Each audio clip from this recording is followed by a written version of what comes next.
సింహాచలం గిరి ప్రదక్షిణలో ప్రతి భక్తునికి సంతృప్తికరమైన ఏర్పాట్లు చేశామని సింహాచలం ఈవో కె త్రినాథరావు అన్నారు. దూర ప్రాంత ప్రజలు ఇప్పటికే తొలి పావంచ వద్దకు చేరుకుని కొబ్బరికాయలు కొట్టి 32 కిలోమీటర్లు గిరి ప్రదక్షిణ ప్రారంభించారని తెలిపారు. సింహాచలంలో వేంచేస్తున్న శ్రీ వరాహ లక్ష్మీనరసింహ గారి దేవస్థానంలో ఆషాఢ పౌర్ణమి సందర్భంగా గిరి ప్రదక్షిణ అనేది అత్యంత వైభవంగా నిర్వహించడం జరుగుతుందండి. ఈరోజు తెల్లవారుజాము నుంచి భక్తులు తిరుపావంచ వద్ద కొబ్బరికాయ కొట్టి ఈ గిరి ప్రదక్షిణ అనేది మొదలు పెట్టడం జరిగింది. సుమారు 9-10 తర్వాత భారీ సంఖ్యలో భక్తులు రావడం జరుగుతుంది. అలాగే ఏదైతే మనం దేవస్థానం నిర్ణయించిన టైం ప్రకారం మధ్యాహ్నం 2 గంటలకి అనువంశిక ధర్మకర్త గారైన పోసుపాటి అశోక్ గజపతిరాజు గారు కొబ్బరికాయ కొట్టి ఈ గిరి ప్రదక్షిణ అనేది స్టార్ట్ చేయడం జరుగుతుందండి. అయినా భక్తులు ఉదయం నుంచి వాళ్ళు కొబ్బరికాయ కొట్టడం, వాళ్ళు గిరి ప్రదక్షిణ మొదలు పెడతారు.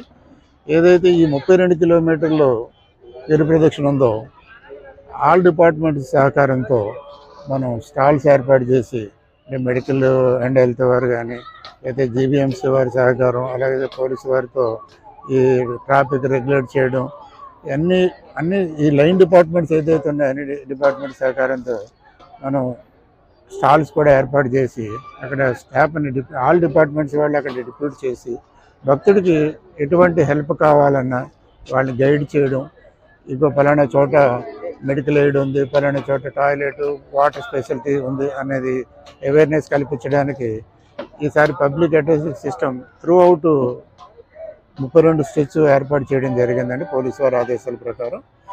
అలాగే ఈ నడిచెళ్ళే భక్తులందరికీ గతం నుంచి పూర్వం నుంచి నడుస్తుంది. ఏదైతే మనం 2008 ఎప్పుడైతే ఈ గిరి ప్రదక్షిణ మొదలు పెట్టామో అప్పటి నుంచి స్వచ్ఛంద సంస్థలు వాళ్ళు స్టాల్స్ ఏర్పాటు చేసి స్వచ్ఛందంగా వచ్చే భక్తులందరికీ ఫుడ్, అలాగే టిఫిన్లు, ఈ వాటరు, పాలు, బిస్కెట్స్, టీ, కాఫీ అన్నీ ఎవ్రీథింగ్ వాళ్ళు అరేంజ్ చేయడం జరుగుతుందండి. ఆ విధంగా ఈ గిరి ప్రదక్షిణ చేసుకున్న గతంలో తీసుకున్నట్టయితే 4-5 లక్షల భక్తులు గత సంవత్సరం వచ్చారు అనుకుంటున్నారు. ఈ సంవత్సరం చూసుకుంటే 5-6 లక్షల వరకు రావచ్చు అనే అంచనాతోనే ఈ డిస్ట్రిక్ట్ అడ్మినిస్ట్రేషన్ ఇచ్చిన ఇన్స్ట్రక్షన్ ప్రకారం ఏర్పాట్లు చేయడం జరుగుతుందండి. ఇందులో వచ్చే భక్తులు గిరి ప్రదక్షిణ చేసిన వాళ్ళలో 10-15% మాత్రమే కొండపైకి రావడం, స్వామివారి దర్శనం చేసుకోవడం జరుగుతుంది. గత సంవత్సరం మనం ఈ రికార్డు తీసుకున్నట్టయితే మొదటి రోజు 33,000, రెండో రోజు 54,000, అంటే ఒక ఇంచుమించు 80-85,000 వరకు దర్శనం చేసుకున్నారు. ఈ సంవత్సరం ఇంకొక 20% అధికంగా వస్తారనే ఉద్దేశంతోనే దేవస్థానం పైన దర్శనాలకి క్యూ లైన్స్ ఏర్పాటు చేయడం జరిగింది. ఈసారి ప్రత్యేకంగా ఏంటంటే సర్వదర్శనం అనేది పూర్వం ఒకే లైన్ ఉండేది, ఇప్పుడు 2 లైన్లుగా విడగొట్టి భక్తుడికి దూరాన్ని తగ్గించి తొందరగా ఏంటంటే 32 కిలోమీటర్లు నడిచి అలసిపోయి వస్తారు. త్వరితగతిన వాళ్ళకి దర్శనం కావాలనే ఉద్దేశంతో సర్వదర్శనం కూడా 2 క్యూలు ఏర్పాటు చేసి దూరం తగ్గించి తొందరగా దర్శనం అయ్యి ఏర్పాటు చేయడం జరిగింది.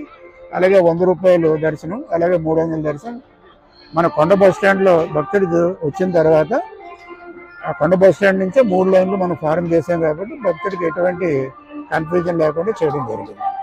అలాగే రేపు కొండ మీదకి వచ్చే అందరికీ దద్దోజనం, అలాగే కదంబం కూడా ఎంతమంది వస్తే అంతమందికి ఏర్పాటు చేయడం జరుగుతుంది. అలాగే గౌరవ హోమ్ మినిస్టర్ గారు, కలెక్టర్ గారు ఇచ్చిన ఆదేశాల ప్రకారం భక్తులకి బిస్కెట్స్, మజ్జిగ కూడా పంచమని ఆదేశాలు ఇచ్చారు. ఆ విధంగా కూడా మనం ఏర్పాటు చేయడం జరుగుతుంది. అలాగే ఈ సందర్భంగా ఏంటంటే మనం ఆర్టీసీ వారిని ఒక 50 బస్సులు మనం హైర్ చేసుకున్నాము. వాళ్ళు పేమెంట్ మనం ఇస్తాము. వాళ్ళు ఒక 50 బస్సులు త్రూ అవుట్ గిరి ప్రదక్షిణ స్టార్ట్ అయిన నుంచి పూర్తయ్యే వరకు భక్తులను పైకి తీసుకురావడం, మళ్ళీ కిందకి డ్రాప్ చేయడం అనేది ఫ్రీ బస్సులు మన దేవస్థానం తరఫున ఏర్పాటు చేయడం జరిగింది.